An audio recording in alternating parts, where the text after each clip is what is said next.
Previously on Funny Science Fiction. Yeah, I had a screensaver on my phone for the longest time. It was a picture of Pedro Pascal, and he's holding the Sailor Moon wand. I know that picture. Hi, we're Eric and Julia Lewald. And we're here with the Funny Science Fiction Podcast. The podcast where the CGI is bad, but the story and characters are way worse. Our show is brought to you by our charity sponsor, the Red Shirt Widows and Orphans Fund, which supports the Wish Upon a Teen Foundation that helps out sick kids when they need it most. And just imagine the comfort you'll give Red Shirt crewman number 84. You'll know that when he puts on a little red shirt and joins Goliath, Wolverine, and Nefertina in saving humans from their own evil, that he didn't leave his family destitute and without hope, because the Red Shirt Widows and Orphans Fund has his back and what's left of his latex suit. Our guests today are a writer and producer combo couple in the world of animation. Eric and Julia Lewald have been big parts of such shows as the 1990s X-Men animation series, Young Hercules, RoboCop, Darkwing Duck, and so many others. They're also involved in the resurgence of the X-Men animated series X-Men 97, which will be coming to Disney Plus sometime in the near future. And by God, I cannot wait for that. We are so excited to welcome Eric and Julia Lewald to our show. Thank you for joining us tonight. Hey, thank you so much for having us on. Yeah, thanks, Tim. Now, I've seen that many of the credits that you guys have on IMDb are credits that are shared between the two of you, whether as a writer or producer. One does one job, one does the other. And it appears that the two of you work very often together. Now, many married couples would struggle with such a working scenario. I love my wife dearly, but I'm pretty sure she would kill me by day number 3. Now, have you guys learned how to use the benefits of one to cover the weaknesses of the other, and how does it work for you guys when it comes to putting a show together? We met as writers for the Disney Afternoon. It was my first professional job. You've been doing this for a few more years. I was so thrilled to finally get a job doing what I'd always wanted to do, which was write for somebody, anything. And you wanted to be a writer too. So we both loved what we do when we met each other. And you've often said it's like being a war buddy. You know, you've been in the trenches with someone. We can communicate fairly easily about the work struggles either one of us has. Yeah, it's not hard when it's end of the day, and how was the office, dear? Well, we both had the same jerk that we were mad at. That if you're working on the same project and have the same kind of problems. So there's a great deal of empathy there. But as far as working together on project, you develop serious diplomatic skills, gentle suggestions, because giving your spouse notes is not often the easiest thing in the world. And 90% of the time, we've gotten at ease with working with each other and kind of trust each other. We just kind of split the work here. You take half, you take half, and couple months later, we're done, and our desks are 6 or 8 feet apart. Right over there. We get together for lunch and dinner, but except for when we're developing a new show together, mostly it's you take half and you take half, and I'll see you when we're done. So that some writing teams, I don't even think of this as a writing team. No. It's a constant back and forth, throwing jokes at each other and trying out scenes. And no, it's just like, she'll write a script, I'll go through and make notes. I'll write a script, she'll go through and make notes. We pretty much are two people making a series go. And sometimes one of us is on it. Oh, there's our German Shepherd. Sorry Nice. about that. Sorry about that, a little bit of background noise. That's okay. Having him inside, he'll bark less. One thing that we did develop over the years here was the one-time rule. If we're actually working together on a specific episode of something, when we're butting heads, Category. we each, okay, you get one. So if I'm feeling very strongly about something and you are feeling very strongly the opposite direction, which doesn't happen very often, but when it does, each of us gets one per thing to say, no, I need to have this in, or I need to take this out once. Okay. Helpful. Yeah. The few times we actually do that together. But our great mentor in all this is James T. Kirk, because he would 7 or 8 times during the original series there'd be a tense moment, and Bones would have one thought, and Spock would have the other thought, and they no one could agree. And Kirk would pound his fist on the table and say, "Gentlemen, I need that third alternative," which some people don't think is a real thing because alternative should be two things, so they can't have a third one. But you get the idea. You need a lot of times in our business, neither thing works, but you find some third thing that both of you are pretty happy with. Wasn't your original idea, but you. So, and it happens with executives, with everybody we're working with. Like they tell you got to take that scene out, and oh my God, that scene's so crucial, it just ruined the story. Instead of just saying no, you're an idiot to the executive, you say, oh, I understand you're not comfortable with the scene. Your suggestion doesn't work for me. How about this one? And that level of diplomacy is, geez, it's like 80% of our struggles in getting a show done get solved by that. And it takes some thought, and it takes getting to know the person that you're negotiating with. Yes. What they'll respond to. So that's X-Men wouldn't have worked. We had a wonderful censor because every kid's show has a broadcast standards person, and our person, Amy Coburn, luckily she listened to us every time. We say we want to start out our kid's show killing somebody in the first story. Okay, why is that? And then But you had a reasonable answer to that. But she would go back and forth with us, and she'd listen, and she said, "Okay, just handle it properly." It wasn't to be graphic. It wasn't to be obscene about it. It was to show the hero's journey, that the consequences were real in this world of X-Men. Yeah. So negotiations. Awesome. Great answer. I feel like that in any work relationship, especially when it's, a work relationship, but then a marital relationship, that you have that combination of I know that we work together as people, we work together as a couple, we can work together as a writing team too. That a lot of the negotiation and the understanding each other comes across in your writing, even in the way that the show works, that the shows work so well because they're well written, because you two make sense together. Like, I like that. I want to give Eric all the credit for the development of the X-Men series, except it happened at our dining room table in our house because there were no offices back then. But with Mark Edens, who was what we consider your head writer, and I was a writer on the show, so I got to be a fly on the wall for the whole thing and voice my opinions. A lot of the projects were the two of us from the beginning running the show, but X-Men was Hercules, like Hercules and Mummy's Alive. But X-Men was dropped in my lap, and to give credit where credit is due. Yeah. So I actually wanted, since you're getting the credit, Eric, and then I'm going to thank both of you anyway. Thank you guys for the X-Men series, because if it weren't for the X-Men series, the MCU probably wouldn't be where it is now. The X-Men films wouldn't have happened the way that they did. And that's huge to me. You are speaking my language. Over the last 25, 30 years, I have looked back with fondness, and I agree with you completely. And I will go so far as to say, without the success of X-Men, the animated series, Marvel wouldn't have been in a position to ultimately make their first X-Men movies.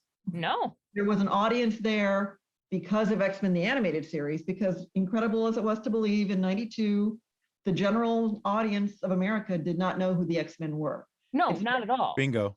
And then with the success of the X-Men movies, that then begat money to make Iron Man, to make Thor. So thank you. And confidence out here, because it was so weird in '92. Margaret Lesh, who's the president of Fox Kids, it's her baby. She made this happen. She brought Beetlejuice there. She brought Batman there. She brought The Tick. She brought Spider-Man. It's all her doing. And these are shows she could not. You couldn't give them away. She couldn't give them away before to the networks that were there before her back in the '80s. And because they just thought, cartoon stuff, comic book stuff. There's not an audience for that. There's some pimply guys in basements reading that stuff. There's not an audience for this, to the point where when we were hired, this is something that we've forgotten until we look back at it. We did the first 13, and all the writers and artists were let go because they were pretty sure that it wasn't gonna fly, and then it was a hit, and okay, great. What other comic books are there? What other Marvel stuff? But it wasn't something that we wrote it assuming that our audience didn't know who these characters were. And that's just such a weird, given nowadays when 5 billion people know who the X-Men are, was a weird thing to think back on. But did you guys, when you were doing the show originally, did you think that this was going to start the wonderful thing that it did? Do you think that, did you have No. any inclination that this was going to kick comic books into the forefront? No clue that this is going to change pop culture like this. It was exciting to be working on projects for the fledgling Fox Kids network, because Fox was trying to sort of muscle its way into the big three broadcast networks. And again, this is ancient history to people who were born now and don't understand the concept that you couldn't watch everything on your cell phone because cell phones didn't exist. Internet didn't exist. Internet didn't exist, but it really, the feeling was more being part of a scrappy team of everybody who was trying to get in there and fight for Fox Kids to lift Fox Kids and therefore Fox. Yeah, the exciting thing for the creative staff, for the group of us that really weren't big X-Men fans beforehand, and I didn't know the books very well beforehand. It was just exciting that Fox was letting us write adult stories, because so often in our business, you come up with what you think are marvelous stories, and they say, no, dumb it down, cut out all that serious stuff. Make it for 6-year-olds and only 6-year-olds, and it's our money, so shut up and do it. And here it was, yeah, we love that. We bought this because it's adult stories. Run with it. You and your writers and your artists make it as intense as you can. And so it was this incredible gift. That was the feeling at the time. It wasn't like, well, we're going to make history or change television. It was, we're actually going to get paid to write exactly what we want to write as 30-year-olds, awesome. 30 somethings. And that was for the people that knew the books, the art, mostly the art crew, for them, they were just, after 20 years of watching, 30 years of watching Hollywood not quite get comic books right. We're not getting the Marvel characters right on TV. This actually feels like true to the books. And so they were excited for that. We were excited to write adult stories. And so I think all that excitement came through. It wasn't like work. It was joy doing it. And it made us fight to keep it, because there were a lot of times when we started in February of 92. And it takes a few months to write the scripts and draw the storyboards and a few months to animate. So there's this 6 to 9 month period where you don't know what the show's going to look like, if it's all going to gel together and make sense and people are going to enjoy it. And we got lots, we got a lot of pushback from people. This is not like the cartoons I'm used to. Nobody's going to buy my cereal. No kid's going to watch this adult stuff So we got a lot of pushback until it was successful. And then, of course, the day it was successful, all those worries evaporated. They all had loved it the whole time. But that was a tough 9 months before it hit.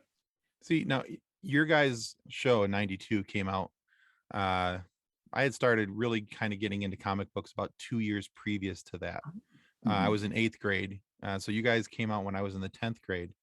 So I was reading comic books with my buddies, and all of a sudden here is this X-Men animated series. And I was like, oh, all right. And it to me, it was just like you said, it was the thing that drew me in about it was the fact that it wasn't dumbed down, the fact that it was very, I thought, written for, I was 15, 16, 17 at the time, somewhere in there. And I thought it was written for somebody my age who was reading the comic books, who was able to grasp deeper storylines and things along those lines. I didn't feel like it was written for a younger audience. And I always felt that it was very true to the books. And I love, honestly, I'll tell you this, it's because of your animated series that Wolverine has always been my favorite character. Me too. So, I grew to love him through the animated series. And when the X-Men movie came out and it was going to be Hugh Jackman, I was really excited. The only thing that really pissed me off about that is he didn't have his yellow and blue suit. And I was so mad about that. I'm still a little peeved. I still love Hugh Jackman as Wolverine. Don't get me wrong. Yeah. But so many things could have been solved in my brain if he would have just come out at least once in a yellow and blue suit, not the black and yellow suit that they put him in the first movie. But that's my soapbox, and I'm down now. So, but for the movies, let me also point out, as Kathleen was mentioning earlier, they had 30 years to pull their team from the comic book X-Men to make the movie X-Men. 30 years of comic books. 30 years of comic books. They chose basically the same team that you chose for X-Men the Animated Series, and I think that speaks to the success of the animated series and the audience that found it. And Yeah. we at Grand Rapids, I think it was, we hung out with David Hayter, who was one of the many people that wrote in the first couple movies. He got the screenwriting credit for the first 2 X-Men movies. And he said, oh yeah, don't even think about comic books. He said the director never picked up a comic book. We just watched your show over and over and over. Awesome. So that was their starting point for the movies. And that was cool to hear from him, because it reinforced our idea that, again, there's this one person, Margaret Lesh. She for 10 years tried to get X-Men on TV, wouldn't get on. She becomes president. She puts it on TV. It's a hit. Things are so separated out here in Hollywood. She went to the feature people, I think maybe in 97. Oh, earlier than that. 96, 97, when we were winding down, and said, you guys got to do, feature out of this thing, because I mean, look, we have hundreds of millions of fans around the world. Mm-hmm. Why aren't you? And it's like, features, I don't know, it plays as a cartoon. I can't see this. But so she pushed a little more, and they went ahead and gave it a shot. But again, there was no, now everybody can't wait to be in a Marvel movie. At the time, it was like, do we really have to, right? do we have money to spend on this stuff? Yeah. So yeah, it was a different time. Yes. Absolutely. I think though the timing from the animated series to the feature films actually worked really well, because you had the kids who grew up watching the cartoon who now are adults who could go to We play. had all the They could disposable actually income. pay to go see the movie now. We I had the think that disposable income to go buy all the things that came with the movie. So not that I did. I mean, I But- literally grew up watching the animated shows. My brothers watched them. I was 2 months old when the show premiered. But I watched it through to 97 when it ended. Yeah. I loved that show. So then, like Tim said, Wolverine was my favorite. Wolverine was the best. And so when the Wolverine movie came out, and I'm like, yay! He's a person now. Yep. The credit there too, the movie Logan broke my heart in a beautiful I way. know. The fact that people are saying, oh, you had 17 years for these films. No, you had like more years for those characters because of the animated series, bringing you into the movies and then bringing you to the conclusion with Logan, which is like, again, made my heart break. And just, our dear friend who passed a couple of years ago, Len Wein, yes, who co-created Wolverine. And he's the writer who, with the artist Dave Cochran, created Wolverine, Storm, Colossus, Nightcrawler, Swamp Thing, just crazy a talent. dozen of Marvel's immortal characters. He lived long enough to see Logan and loved it, see the movie. Oh, wow. And But I can tell you It's this, so good to know. the world was so small back then in 92. We only had fax machines, didn't have the internet. You didn't know that Len we didn't know he Wein- lived out here. And in New York, that's where Marvel Comics were, and that's where he had been. But he had moved out to LA. So when you learned that fact, you reached out to him. Yeah. And We did the first series without knowing that season, the first 13, the first season of 13, without knowing he was out here, and the fact that he'd written an animation script or two. So we found it out after the first series was done, and there's a phone call. Hello, Mr. Wheat.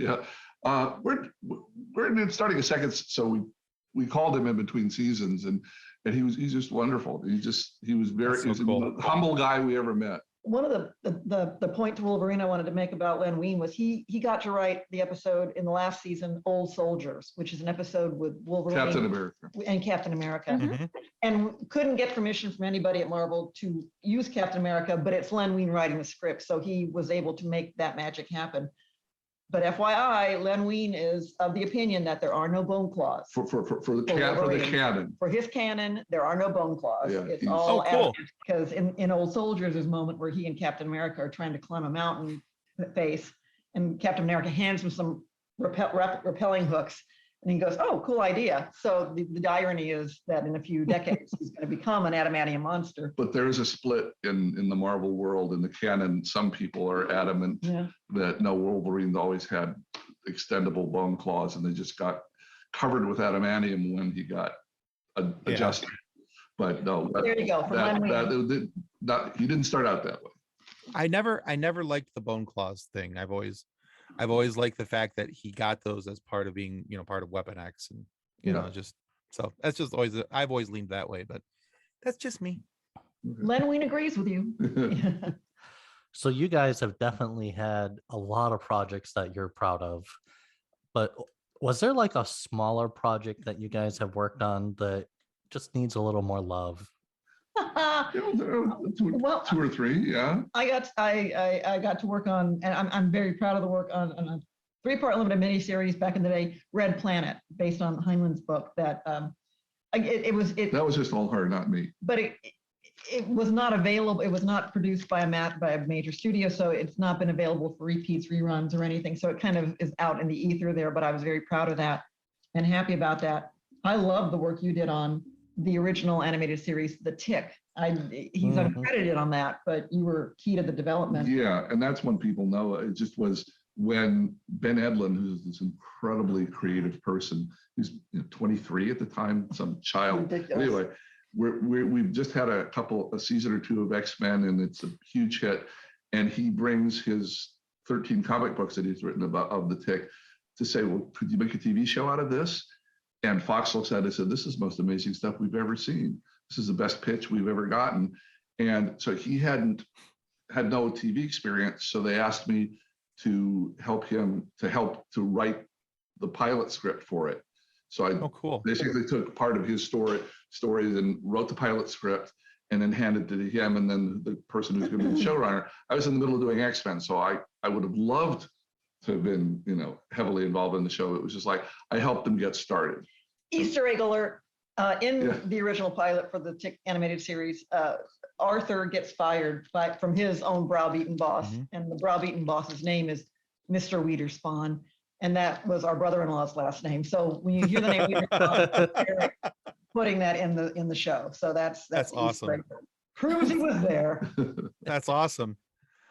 Yeah, that's so cool. I love the original Tick. Actually, I love the Tick TV shows on, as well. Yeah, I love them.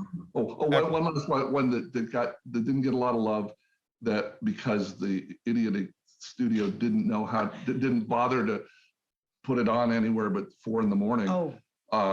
When we were all let go from X-Men after the first season, the writers and artists, we had about 3-4 months before it was going to premiere, and so we needed work. We had to pay mortgages, and we had babies that just come out. And so a friend of ours at Universal had us do the first season of Exo Squad, which was an action big space battle, 52 episodes. It was supposed to be 65, but they cut it off anyway. A 52 episode space battle animated show from that time period, and that was something we did. And just as we were finishing the first season, X-Men came out and was a hit, and we were all, most of us were brought back. But that was something that we are pretty proud of. But again, Universal was new to kids programming, and they didn't know, we need to call up someone ahead of time and get a good time on Saturday morning. They didn't have a distribution arm in place to get Exo Squad out there. So it was mostly stoned college kids that watched it. And great fun along with it, but not a big audience. I wasn't a stoned college kid, but looking at the pictures, I'm like, oh, I do remember this. So all right, so let's talk a little bit of X-Men 97. Now, we're not going to push for exclusives or unknown details or anything along those lines here. Just a very hearty thank you from all of us to you for bringing that show back. And I'm excited just to see that this has been in the works and that there's something going on with it. And so I'm hoping what you can tell us is how this came to be about, how it got back on the table, and how did you go bringing about my childhood back in the most awesome way possible. Okay, I have a semi-prepared statement here that I'm all right, excellent. Legally semi-obligated to recite when we start. We can add a little more to it. But. On November 12th, 2021, Disney Plus Marvel announced its production of the show X-Men 97, a continuation of X-Men the Animated Series. Together with producer-director Larry Houston, we have been brought onto the show as consulting producers. We are gratified and pleased. Beyond that, we have no comment. Wah, wah. Yeah. But that's some serious legalese going on there. With Larry Houston, who was the director? He was in charge. Yeah, I was in charge of the writers. He was in charge of the artists. He directed the storyboards. And every Easter egg you saw was him, Yeah. but all the great Well, that's art cool. was him. But the three of us have been asked to come back Yeah. by Disney Plus to be a part of the new X-Men 97 family, which when we got that phone call could have knocked us over with a feather It was that this great. was going forward, but that it was going forward and they were also including those of us who'd worked on the original show was Yeah, people remarkable. had asked forever about, we started going to cons about, About 5 years ago. 5 years ago in 2017, when our first book came out. We should have X-Men. Anyway, we started going to cons, and the third question at every panel was, are you going to bring the show back? Can you bring the show back? Of course, we have no control over that. And Sure. we said we have to, it was our favorite job ever. We'd sure love to do more, but that's really in other people's hands. And even at the time, Marvel didn't have all the rights to it. Fox had some, Disney had some.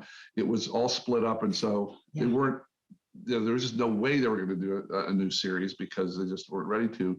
So, but then we heard from Disney, and of course we would occasionally put feelers out to what little tiny ability we had. Is anybody interested in doing some more of this? There's this immense fan base out there. Guys, don't you understand? And people say, yeah, we understand, but we can't. So then Disney Plus came on, and they asked us, and when that was coming on, they asked us the rights were together to do the second book with their blessing this time. And about that time, we'd heard that of all the things that they wanted to do, once they got all the rights together and once Disney Plus was kind of out and rolling, top of their list was doing another X-Men animated show. And that was the all we general knew. vibe. The general vibe. It was just, okay, this is really going to happen sometime, but we don't know who's going to do it. We don't know what direction it's going to go. It could be because there are many X-Men animated. There's X-Men, there series. There's X-Men Evolution. There's Wolverine, the X-Men. There's the anime. Right. They could go in any direction. We didn't know. Yeah. So then we basically found out like a couple of weeks before the announcement. Not that long before before you found out. So look, they've committed a wonderful, huge budget. It's gonna be a beautiful show. They've got all these excited people, 30-somethings that are kind of like what we were then, that are just going 24/7, going to build this glorious thing. And the crucial thing was it's going to be a continuation of our series. That's why they called it X-Men 97. Oh, awesome. It's going to start up soon after our series of stories ended, and we'll have references so that if you've seen our 5 seasons, it'll feel like it's the same characters going forward with new stories. It's not a different universe. It's not a different team. It's not a different tone. It's, if you've seen the designs online, they're 95% similar to ours. They're just cleaned up and modern and computerized and sparkly because they can. But we get our Wolverine back. Yeah. I see you may have seen online then that Cal Dodd. Yes. He's the voice I hear in my head whenever I see an image. I can listen to this all day. I'm so excited. We just had our last week's episode was with Jennifer Hale. Oh my goodness. Yeah. So, and I just noticed on her IMDb has been updated that she is part of the show, and it's and noted as in pre-production. So very excited about that. We had such a ball talking with Jennifer. My daughter is 3.5 and into superheroes so much. Superheroes are her favorite right now. Excellent. And so I'm like, as soon as the X-Men 97 drops, it's the okay girl. We're doing this one. Yeah. No more superhero squad. No more Spidey and his amazing friends. But you're going headfirst into X-Men. I can't wait with the original series. Yeah. I can't wait to rewatch the original 5 seasons and then start right into this. Because I will binge watch the original 5 seasons probably the 2 weeks before the first episode drops. Okay, so you will. Yeah. That was us doing the work for the art and making of book was just going in and rewatching all the episodes, remembering everything, and going, gosh, there was some dense material there. There was some heavy duty stuff that got discussed. Very rewarding, and looking forward to where this thing is going to go. So as we've been talking X-Men, and I have a fun story about X-Men to share, that I got in trouble in elementary school we were playing X-Men on the playground, and one of my friends told me that I couldn't be Wolverine because I was a girl. I had to be Storm, and I told him that was a stupid answer, and I could be Wolverine if I wanted to, and pushed him off a snowbank while yelling, "I'm Wolverine," and got in trouble for that. Which I anticipate is going to happen in my very near future with the tiny version that I've made of myself. But you know, if you were Storm and you push him into a snowbank, that's okay because you were doing Storm. You know, I'm just saying. Doing my job. He just didn't think that I could be Wolverine because I was a girl, but Wolverine is my favorite. And sorry that happened, but I was gonna fight him for it, and then I got in trouble for pushing him off a snowbank. I mean, Wolverine would have. Right? Wolverine totally would have pushed somebody off of a snowbank. Or you could have said, "Fine, I'm Lady Deathstrike," and then kicked his buddy like that. But, you know. That's true. That is true. So when you guys did the original series, were there characters that you wanted to have brought into the show that you guys didn't get to bring into the show that potentially get to come into 97? Oh, we're not going to go there, but the sort of standardized answer about who would we have liked, as a writer, would I like to included, who as the showrunner you would like to included. It was a real juggling act, just trying to service the main team. This wasn't like, say, Batman, where you had your main character and then in the service of the story, everything around him, trying to figure out why isn't Wolverine in this story, but if he's over here and then Rogue's over here doing that. That was a challenge, just making sure everyone got service. 8 main characters and enough massive villains to make them endangered, and personal stories and family connections and old lovers, and you started out and okay, we've got 22 minutes to tell the story and you notice a lot of the episodes will maybe have like groups of 2 or 3 people there. Some of them are off one place, some of them are off another place. They can't get to the fight, so that we only have 2 or 3 people in the middle of the action, because just lugging around, it's like you need a school bus to lug everybody around. And then once you've got a fight going, you don't want people just standing around and not participating. It's not real. So you wanted them all using their powers. A lot of the writers had, oh man, here's an episode with 37 of my favorite characters in it. And all their powers show up and it's all cool. And everyone's on for like 3 seconds. And they were very excited and they wanted to see their favorites. And I just, as the head writers, held my head and said, we got room for 2 of those people. Okay. Right. Pare it down. So we never, it kind of, my job was kind of to hold it all together and keep the ship from sinking. Yeah. So the last thing I was thinking, oh my God, there are all these, I never was in the situation where there are people that I wanted to get on the show that I couldn't. It was kind of the reverse. But for example, Nightcrawler was such an interesting character. Yeah. And you got to do 2 episodes for Nightcrawler? So there was a 3rd one where he shows up short, but 2 real serious episodes with him. And the same with Colossus. These interesting characters that it's just a challenge. Yeah, and then we did one with Iceman, and probably could have done a couple, more with him. But there's so many characters throughout Marvel. I'm imagining when at some point Marvel throws all the X-Men characters into the current Marvel universe, the MCU, what kind of nuclear fusion that's going to be, trying to juggle all that. So yeah, it's a lot to juggle. Well, like you said, there's the issue of giving each character enough due credit, making sure that their backstories are explained and that their personal interconnections between this character and that character are explained.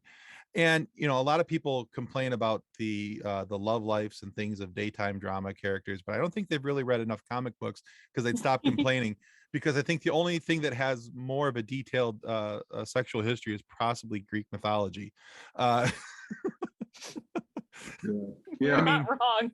I mean, let's face it, Greek mythology would be about that thick without Zeus' sex life. Okay, You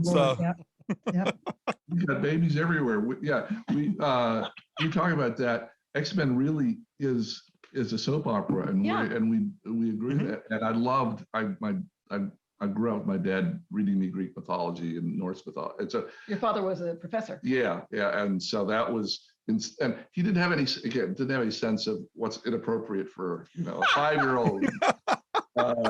Here's Hercules, he killed 100 people when he was a child. But yeah, so yeah, I very much appreciate all the personal stories that make up big epic action and big heroic action. Yeah, and absolutely.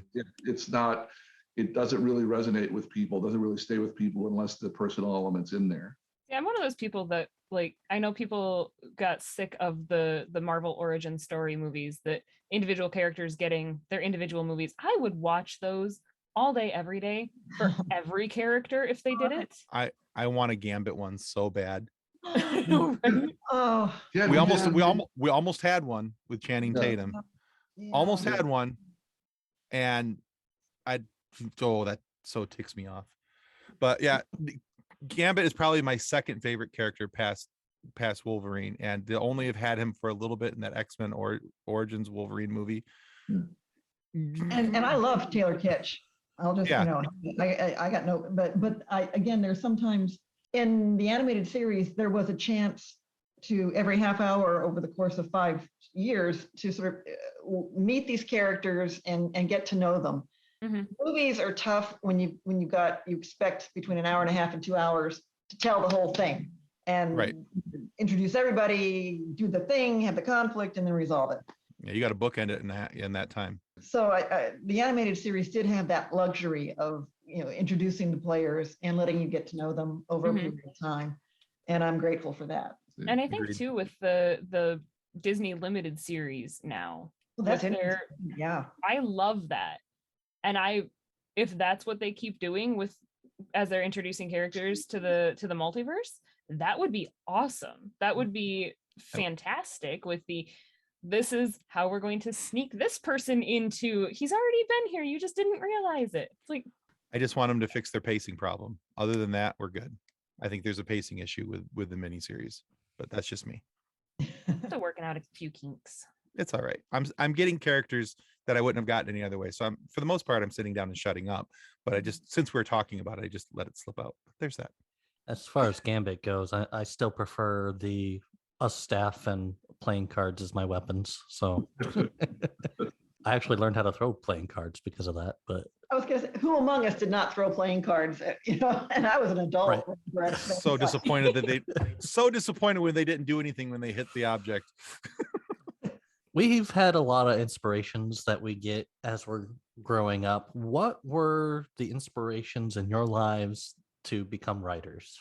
Well, and I was fortunate. Both my parents were professionals, and we grew up in a house full of books and TV, and just the joy of reading, the love of that material, finding a book you love, finding a show you love. It didn't even occur to me to be a writer. But in looking back, I had a spiral notebook at all times when I was a kid, and I was always writing little things in it. Then when the idea of actually moving from Texas, where I grew up, to Los Angeles to try and break into Hollywood, you can do that, or you can at least try to do that. That's how that works. Touchstones for me when I was growing up, gotta say, the original Star Trek series.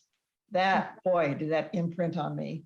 And the wicked BBC, because DFW, for some reason, our PBS station was the first in the country to start running Monty Python. And I felt Nice. so hip watching Monty Python. I'm feeling so cool and clever. But Monty Python, Star Trek, and science fiction books that really were formative for me, I think, if that's what you're asking, in terms of things I love. Yeah. Excellent. And I was telling you, my dad would read me the old ancient myths and things. He was a war refugee from Europe through Argentina, so he had quite an epic story himself. But he loved stories, he loved culture, he loved the movies. When he was in Argentina as a teen, and they were basically penniless, illegal refugees there, Buenos Aires had a huge, like in Paris, had these huge boulevards full of movie theaters, and it's probably like a nickel, to go, and he'd spend all day in the movie theater. And so I grew up with him taking me to the movies a lot, and some strange, very adult movies too, like foreign films and things.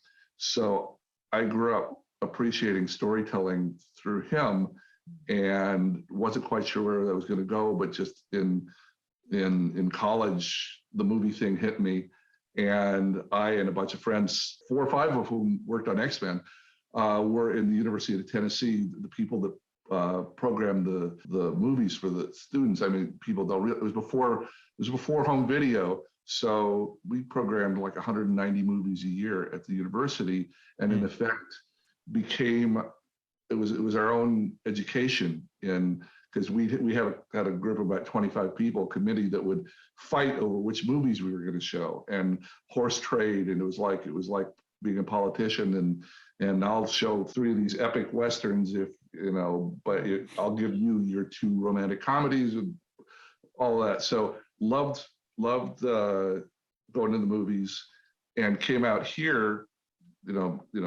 made a couple low budget movies myself, came out here hoping that Hollywood would work, and of course being very naive, and this place is strange and I don't know anybody here, and this could be difficult. It is for everybody. Everybody's got their story coming out here. But yeah, it was books and movies. And Star Trek. And Star Trek. She was 8. I was 11. I remember the night the first episode showed was the day before I was going to move from Minnesota to Tennessee. I was at my best friend's house in his basement. What is the show? September 1966. What is the show I'm watching? This is so cool, with the salt monster. That was the first episode. And it grabbed me, and it stuck with me. And it was one of those early things that you never forget, like a song you never forget. Mm-hmm. So that was what grabbed our youth, that series. And when we met at Disney, awesome. It was again kind of at the beginning of VHS and all that kind of fun stuff. So it was like, oh, you think you know Star Trek? Oh yeah, okay. Yeah, what about X episode? That was us kind of bouncing off each other. Nice. But Star Trek was that for us there too. That's it's cool. funny, one of the friends of mine that I had in school that we're still friends, and we watched X-Men 97 together when I'd go over to her or X-Men in 1997. We'd watch it together when she'd come over or when I'd go to her house. I remember one of the times I went over to her house, and her parents had just built this brand new house. We went downstairs to go down to watch TV, and her dad's got this huge bookshelf filled with DVDs and VHS. And I'm like, oh, this is so cool. And I'm looking through, and I'm like realizing the whole center of this bookshelf is Star Trek on VHS. The entire series, the entire original series and Next Gen. And I'm like, oh my God. I have found my people. Yeah. Well, you did. You found our people too, apparently. So yeah. All right. So kind of bouncing off of Nick's question there about your inspiration to become a writer. So I have to assume that in order to be a writer for these super cool animated shows and things that you guys have done over the years, that you have to have a depth of nerd knowledge, or at least have access to a depth of nerd knowledge to be able to write successfully. So as a non-writer who barely can spell his own name legitimately, I wonder how you guys... It's really hard to spell. Well, yeah. I'll give you credit for that one. Well, exactly. So I wonder how you're able to do it. Are you guys in fact nerds? Because around here, that is a badge of honor. Or are you just really good researchers with a crack team behind you? Oh, no. The idea of a crack team behind me on anything. Oh my God, no, this is my crack team, me with a notepad going, what am I? She is the team. Yeah. Love it. But, okay, way back machine, going back to the original Star Trek, I grew up in Texas, and boy, nerd, geek, whatever. It was not a good word in our youth. No, but I was. Golly, I was. And so that meant, again, back then, you didn't have VHS, you didn't have DVD. It took a lot more effort on my part to find, say, a used bookstore that might have some books about, Star Trek or these things, or because even then, just finding a bookstore that might have that kind of material wasn't as easy to do. Now you've got whole sections, but back then you didn't. So, and being older than all you kids there, it's like, it is nice that it's a badge of honor, but it is a badge of honor, and I do love to do research. So I guess it's a combo of things. Yeah, and it has become this whole, the center of this culture that, as it was not something you'd want to admit to when we were kids. Mm-mm. You have to hide it and bring it out in the dark when you met a friend and shared it with them. But I think it was, for me, it was more, I was just compelled by the stories, and it didn't have to be, nerdly stories. It could be the Iliad and the Odyssey. It could be something even, stuffy, as long as it was compelling character stuff. I think heroic stories grabbed me. And so that let me ease into the nerd side of things pretty easily. But it could be Lawrence of Arabia, or it could be something that you wouldn't necessarily think of it as Comic Con stories, but as long as the characters were intense, that got my interest. And it just happened. Neither one of us planned to write animation. It was just the first gig that opened up out here. Sure. For each of us. Yeah, and so it happened that we found ourselves in this world where the coolest, most exciting, most ambitious stuff in animation became superhero stuff. We've written all sorts of younger stuff, all sorts of gentler stuff, but it always comes back to, can we write a good character in the story? If it's Winnie the Pooh, what kind of intense drama can we do for these sweet little characters? But you find it. But you find it. Yeah. You find it through the characters. Get him stuck in Rabbit's hole. Yeah, and it becomes life and death for them, and that's hard thing to imagine before you get into trying to make the stories work. But you can, at all these different levels, you can make it just as dramatic if it's over something that small. But when you're a kid, it's like misunderstandings, or, oh my God, my life's over because I don't have my doll, or I don't have my friend is moving away. I think there was a Pooh episode where Piglet thought Pooh was leaving, was moving. And that's all it was a 10-minute misunderstanding, and realized, oh, he's not. My life isn't over. My friend isn't going. And that's just as exciting to write as the Phoenix Saga. It's just smaller. I like it. Okay. So Eric, you had actually mentioned something in your answer to Tim's question that totally leads into my next question. My husband was a huge fan of gargoyles. And one of the things that he nerded out the most about, to me, was these Shakespearean characters that were real in the Gargoyles universe. And you both wrote episodes of Macbeth, King Arthur, Oberon, Puck, lots of other characters that were real people in these settings. So what is it like to get to write in a universe where some of literature's best fiction is actually fact? Like, that's fun. No, all of it, there is a certain, and I will say a certain innocent arrogance. It's like, oh, okay, sure, but I want to clarify on Gargoyles. I'm specifically involved with the last season, which I know for the purists may not be their favorite, but Gargoyles itself was such a rich universe, and we want to give credit to Greg Weisman. Greg Weisman, I see behind you there, Nick. Yeah. That to creating that entire universe. Yeah, he was a buddy of ours at Disney, and when we were there for a little over 3 years, and he just got started there, and that was his one big thing. He hadn't actually written very much, but he got hold of this and he ran with it, and he made it his, and it was entirely his. And they finished up 65 episodes, which is generally the maximum, and okay, that's all you need to syndicate forever. And so they were done. And then we got in this weird thing where we were freelance by then, and Disney called, a friend of ours at Disney, Jay Fukuda, who produced the show, called us up and said, well, we just got this weird order. Disney just bought ABC Network, and they want to put new stuff on it. And they looked at what we've done, and we've finished with Gargoyles, but they want to do kind of a twist on Gargoyles. Can you guys do it? Because Greg isn't interested in doing it. Sure, we'll run with that. And so it was, to us, a great fun thing to do. It was, again, different. They were over in this mythical land in Scotland, and now suddenly they're in Manhattan. But it was this odd kind of business decision by Disney to say, oh, we want another season, but we want it to be different.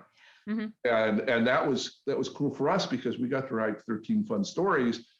But for some of the people that really loved the series, it was so off canon, it was so different that they just really never enjoyed it, and so that was we know we get it, but it's just we were kind of given the instructions to make it different. So, but to your point, or to the point for your husband, I wrote an episode called "The Dying of the Light," where I'm seeing him, I'm looking right at him, but the gargoyle with the one eye. The older guy. Right. Yeah. Ed Asner. The thrill wasn't necessarily the playground of the gargoyles universe, where these characters exist and this is happening and this is real. It was, I got to write for Ed Asner. that was, oh my God. And that was that's cool.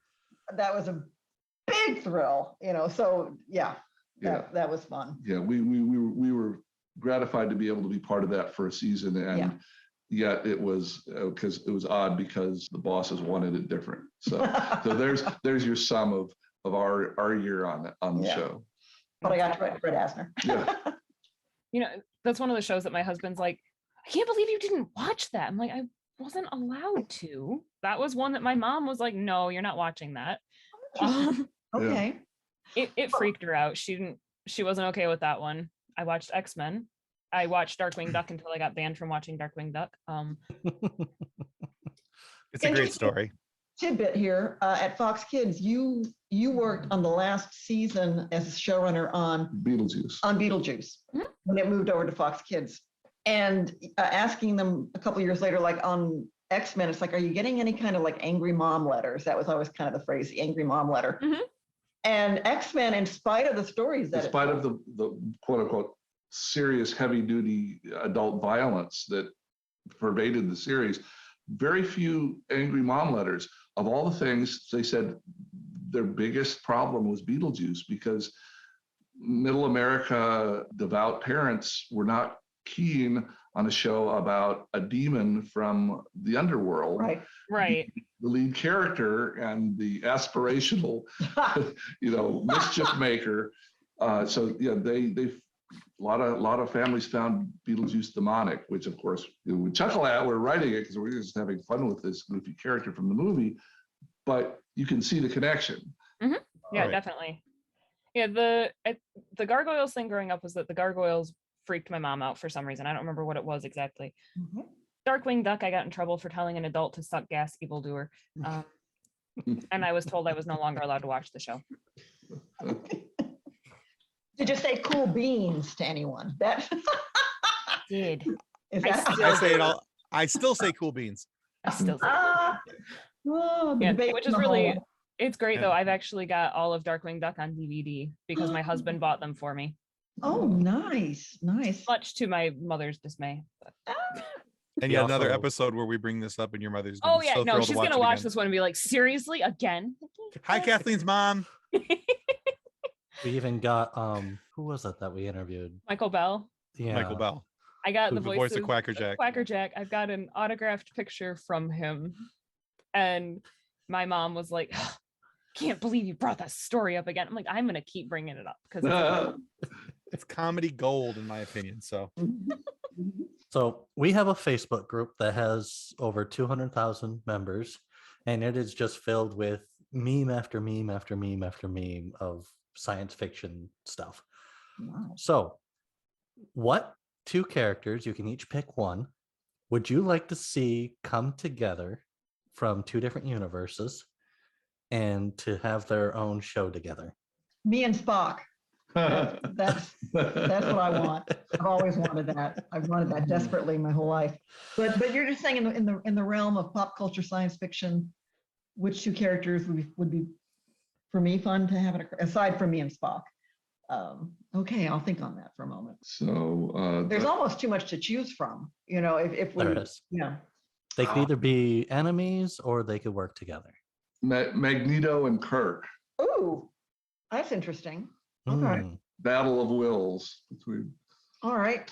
I have seen there is this book exists. I've seen it online, but McCoy from Star Trek and Hank McCoy from X-Men together in a couple of crossover X-Men Star Trek episodes, and it's a hoot. The real McCoys.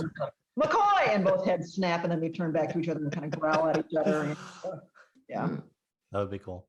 That's So awesome.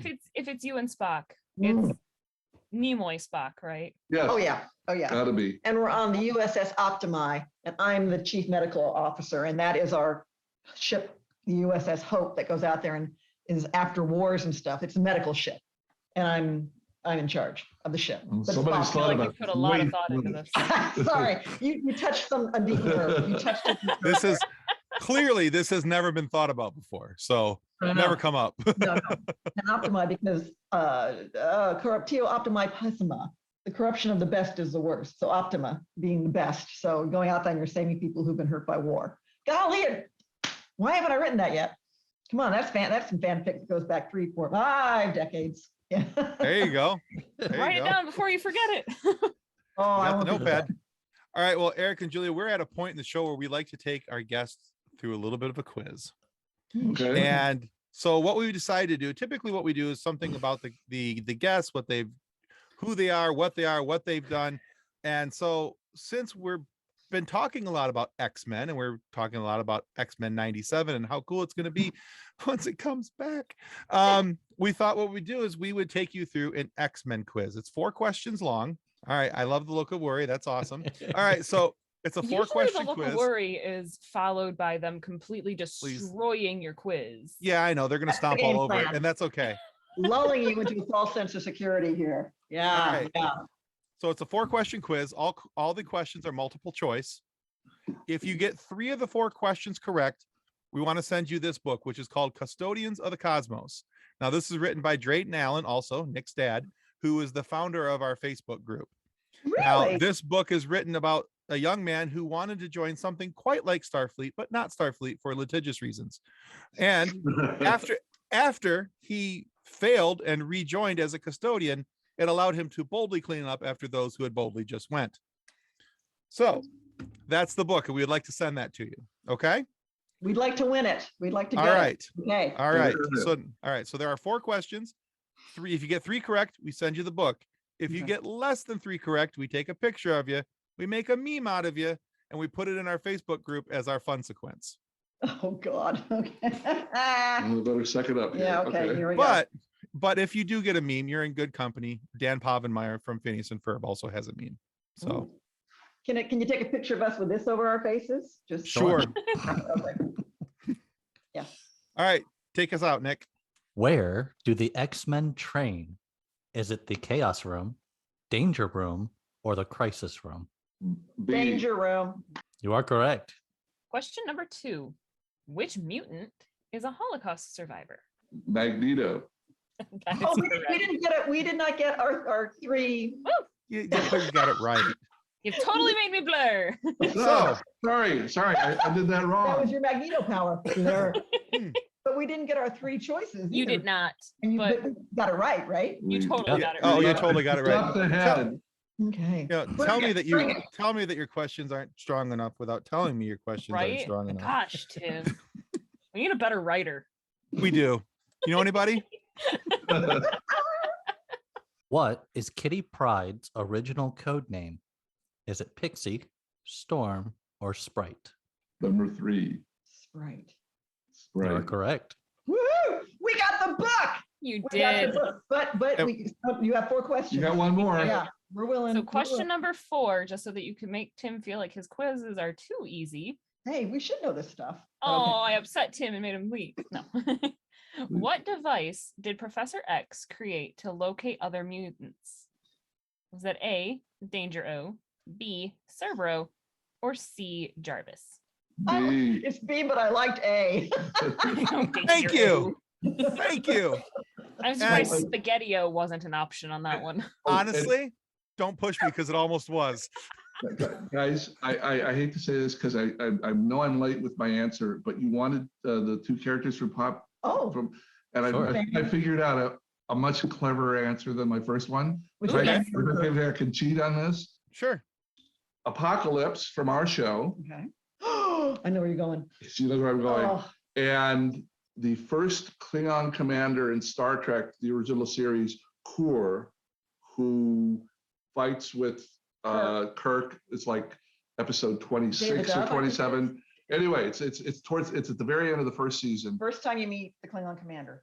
And the reason those two should be thrown together in an exciting show is because the same actor was both of them. Oh, cool. Ooh. First Klingon commander in 1966, 67 was John Colicos, and he was the voice of our Apocalypse in the X-Men. Same guy. And as Star Trek nerds, we didn't know. We didn't know. We didn't know. That's awesome. We found out sadly after he had passed, and it's like our brains exploded. It's like, how could so close and yet so far? But yeah, that's a good one. So, Well, Yeah. not only do I accept your reconfiguration of your answer, but because it's got such a cool little Easter egg attached to it, I'm going to make sure that we send you one of these as well. This is a coffee mug that says I gave to the Red Shirt Widows and Orphans Fund. Oh! Okay, so we'll send you guys each one of those as well. The other Okay. side of it has the Funny Science Fiction Podcast logo on it. Woo! So, but yeah, we'll send you each a book and each a coffee mug. Okay, so you Well, guys that's you won't have to fight over the book. Oh, thank you. Because we do occasionally. Oh, I understand that. My husband and I are the same way. Well, Eric and Julia, thank you so much for being on our show today. Where can our listeners go to find out more about you and what you're working on? Please, if I am on social media daily, which I probably shouldn't be, but I am. Our hashtag is X-Men TAS, and that's for X-Men the Animated Series.